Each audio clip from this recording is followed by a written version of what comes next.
रमज़ान के ये रोज़े कैसे तक़वा पैदा करते हैं?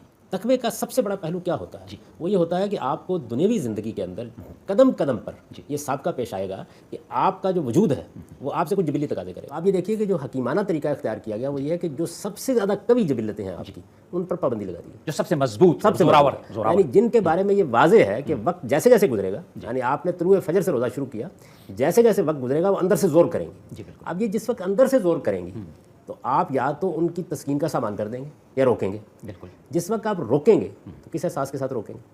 खुदा का हुक्म है। बिल्कुल सही। तो इसका मतलब यह है कि खुदा का हुक्म है और मुझे खुदा की इताअत करनी है। ये कुछ घंटों के बाद आपके ज़हन, आपके शऊर, आपकी नफ्सियात का सबसे बड़ा मसला बन जाए। वो बात कि मैं खुदा का बंदा हूँ, मुझे उसकी इताअत करनी है, जो हम बहुत भूले हुए होते हैं। अब पूरी ताकत से वो इरादा हमारे अंदर नमूदार होता है। अगर वो नमूदार ना हो तो कुछ खा लेंगे। तो असल में ये जो एहसास है, इस एहसास को रोज़ा लाशऊर से उठा के शऊर की आखिरी सतह पर ले जाता है। अच्छा। उसका नतीजा ये निकलता है कि फिर आप खुदा की इताअत के बाकी ज़िंदगी में पाबंद रहेंगे, जिसको तकवे से ताबीर किया गया है। इससे बेहतर कोई चीज़ नहीं हो सकती कि जो आपको इसकी तरबियत दे दे। एक महीने तक 720 घंटे आप ये तरबियत पा लेते हैं और फिर इसके बाद आपको बाकी ज़िंदगी में क्या करना है, वो असली मकसूद है जिसके लिए तैयार करना है।